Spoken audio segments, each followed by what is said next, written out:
नमस्कार दोस्तों। आज हम आपको लेकर चलेंगे उस गहरी कहानी में जो आपके जीवन को बदल सकती है।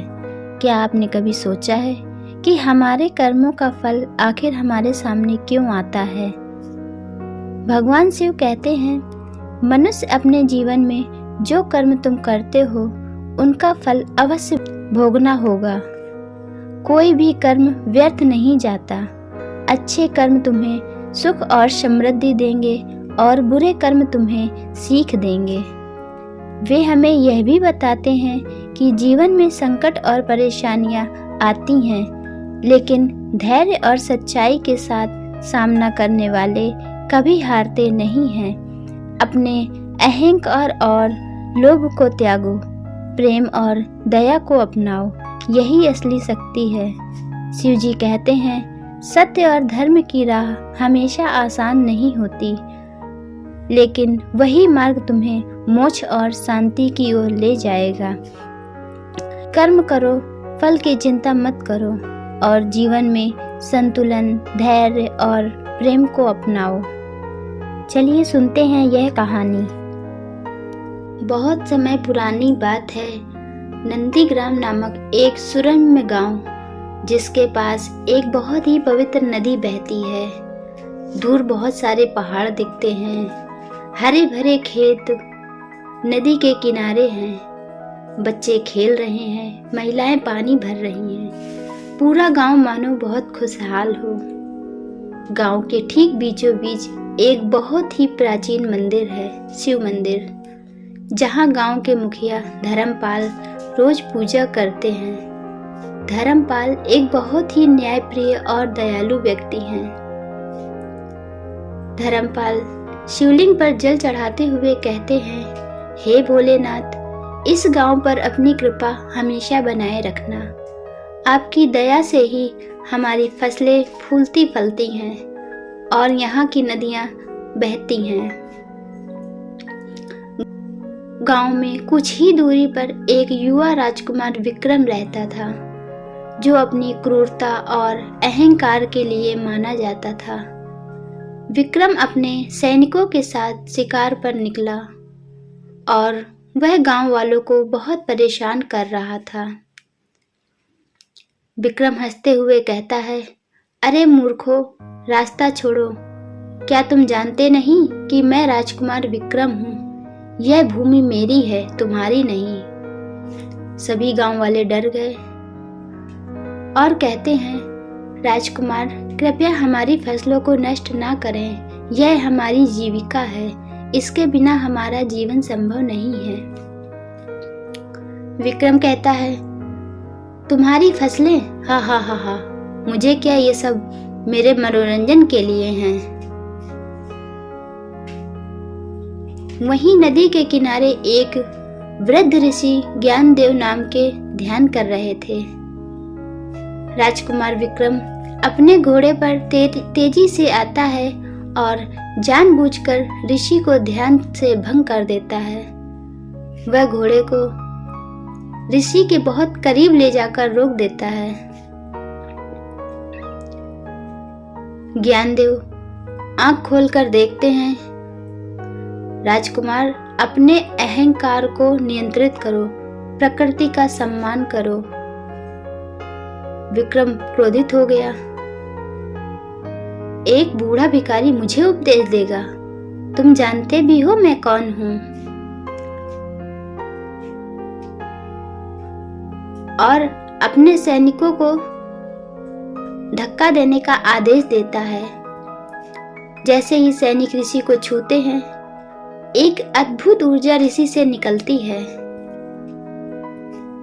हे अहंकारी, तुमने प्रकृति का अपमान किया है, ज्ञान का अपमान किया है और अपनी शक्ति का दुरुपयोग किया है। मैं तुम्हें श्राप देता हूँ, तुम एक मेढक बन जाओगे और तब तक इसी रूप में रहोगे जब तक तुम सच्ची नम्रता और भक्ति सीख नहीं लेते।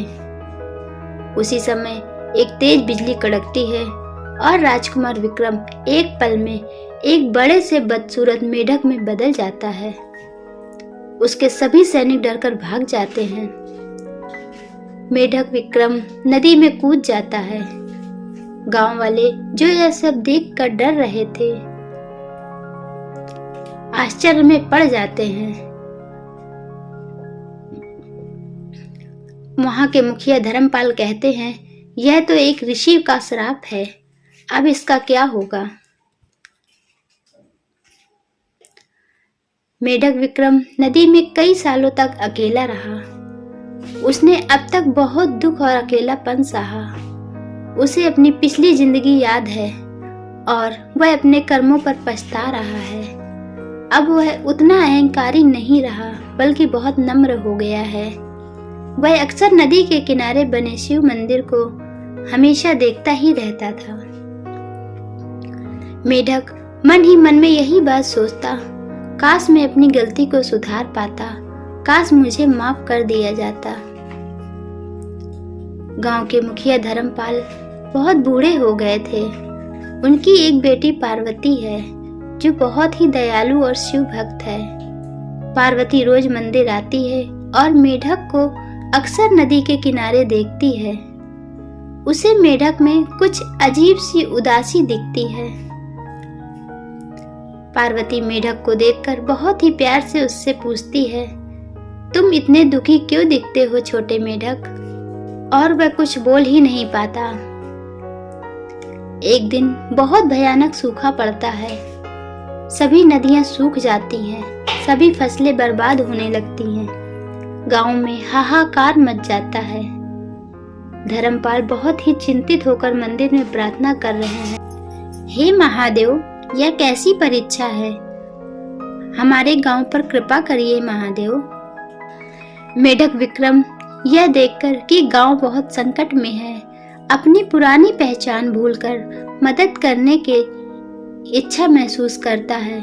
वह याद करता है कि कैसे ऋषि ने कहा था कि सच्ची भक्ति से ही मुझे मुक्ति मिल सकती है। वह मंदिर की ओर रेंगता हुआ गया। मेढक विक्रम मन ही मन ये सोच रहा था कि मुझे कुछ तो करना होगा, मुझे इस गांव की मदद करनी होगी। मेढक मंदिर के पास पहुंचता है जहां पार्वती पूजा कर रही थी। पार्वती उसे देखकर आश्चर्यचकित हो गई, क्योंकि मेढक अजीब तरह से व्यवहार कर रहा था, जैसे वह कुछ कहना चाहता हो। पार्वती ने उससे पूछा, क्या कहना चाहते हो मेढक? मेढक अपनी छोटी उंगली से मंदिर के पीछे जंगल की ओर इशारा करता है। पार्वती को लगा जैसे वह कोई संकेत दे रहा हो। वह सभी गांव वालों को बताती है और धर्मपाल के साथ जंगल की ओर जाती है। मेढक भी उनके साथ साथ चलता रहा। वे एक सूखे झरने के पास पहुंचते हैं और वहां जाकर देखते हैं यहाँ तो कुछ भी नहीं है। धर्मपाल मेढक से कहते हैं, यहाँ तो कुछ नहीं है, बस सूखी चट्टानें हैं। मेढक विक्रम चट्टानों के बीच एक छोटी सी दरार की ओर इशारा करता है। पार्वती वहां जाकर देखती है और उसे एक हल्की सी चमक नजर आती है। गांव वाले मिलकर उस चट्टान को हटाते हैं और वहां एक प्राचीन बहुत ही अद्भुत ज्योतिर्लिंगम प्रकट होता है, जो अदृश्य शक्तियों से घिरा है। लेकिन जैसे ही वे उस ज्योतिर्लिंगम को छूने की कोशिश करते हैं, एक अदृश्य शक्ति उन्हें रोक देती है। एक भयानक गर्जना होती है और धरती कांपने लगती है। लिंगम के चारों ओर एक अग्नि की दीवार उठ जाती है। तभी वहां आकाशवाणी होती है, इस लिंगम को केवल वही छू सकता है जिसने सच्ची भक्ति और त्याग का मार्ग अपनाया हो, जो निर्दोष हो और जिसने अपने पापों का प्रायश्चित किया हो। सभी गांव वाले डरकर पीछे हट जाते हैं। कोई भी अग्नि की दीवार के पास जाने की हिम्मत नहीं करता है। धर्मपाल दुखी होते हैं और कहते हैं, हम सब पापी हैं महादेव, हम इसे कैसे छू सकते हैं।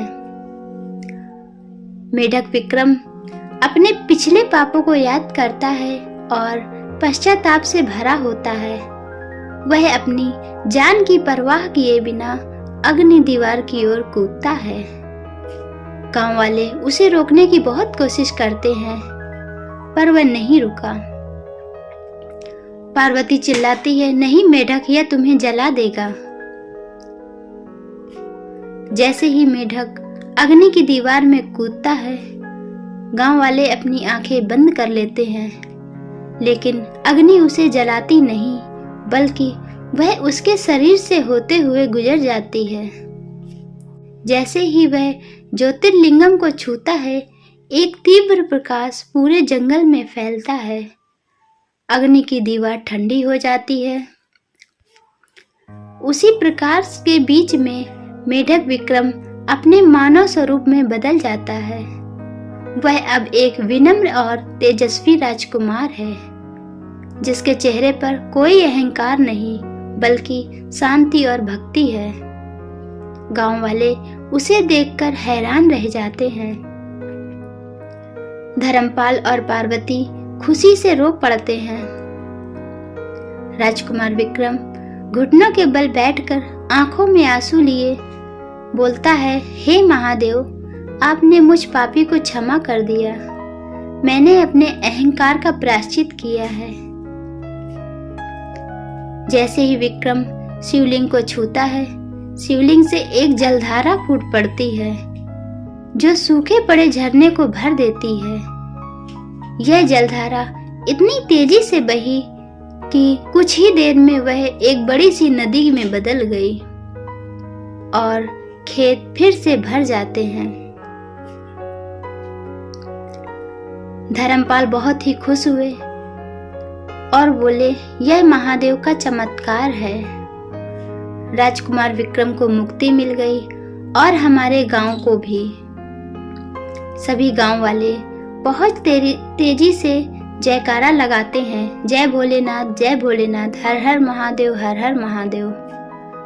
राजकुमार विक्रम सभी गांव वालों से माफी मांगता है और प्रण लेता है कि वह हमेशा न्याय और धर्म के मार्ग पर चलेगा। वह धर्मपाल और पार्वती के प्रति कृतज्ञता व्यक्त करता है।